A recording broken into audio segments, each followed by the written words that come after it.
Механикчсан тээвэр хэрэгслийг Монгол Улсын замын хөдөлгөөний дөрвөн замын хөдөлгөөний аюулгүй байдлын тухай хууль заасны дагуу ангилж тодорхойлсон байдаг. Гэтэл сүүлийн үед шин тутамд гарч байгаа бичил тээвэр хэрэгсэл болох цахилгаан скутер, цахилгаан дугуй буюу сурууны ангиллал тодорхойгүй байна. Үүнээс шалтгаалаад хуулиас давсан журам стандарт хэрэгжиж иргэдийг төөрөгдүүлж байна. Энэ оны 2 дугаар сард автотээврийн хэрэгслийн ангиллал ерөнхий шаардлага стандартыг батлахдаа шин тутамд гарч буй тээврийн хэрэгсэл, цахилгаан дугуй, цахилгаан скутерийн стандартыг баталжээ. За гэтэл энэ стандартаар дээрх тээврийн хэрэгслийн ангиллал тодорхойлогдох боломжгүй юм а. За иймд Улсын хурлын даргын 76 дугаар захирамжаар байгуулагдсан Улсын хурлын гишүүн Бачимгээр ахлуулсан ажлын хэсэг замын хөдөлгөөний аюулгүй байдлын тухай хуульд нэмэлт өөрчлөлт оруулах тухай хуулийн төсөл боловсруулж засгийн газраас санал авахар хүргүүлсэн байна.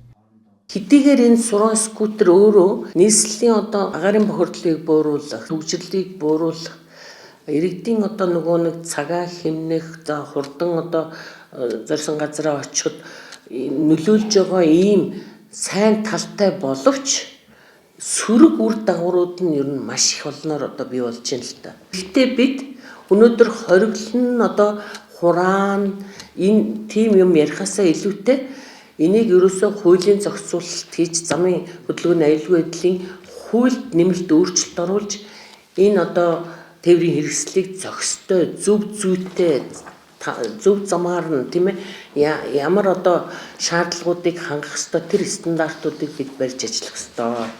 Хотод нэлээ их юу гэж байгаа юм байна. Эрхүүдийг шилжүүлж байгаа юм байна. Тийм учраас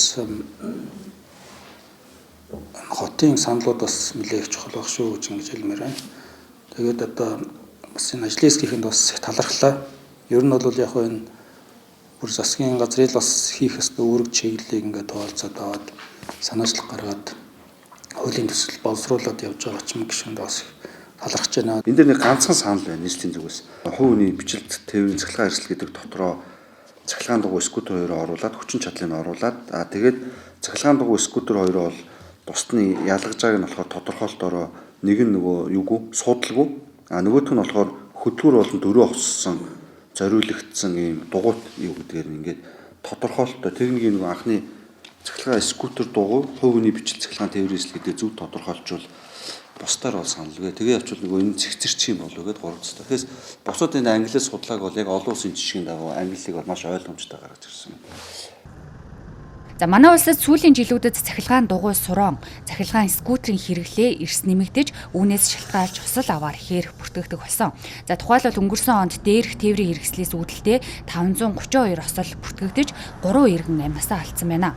За харин 2025 оны эхний улирлын байдлаар гэмтэл согос судлалын үндэсний төв болон салбар эмнэлгийн яаралтай тусламжийн тасагт нийт 28 хүн суран скутер мопедоос үүдэлтэй тусламж үйлчилгээ авчээ.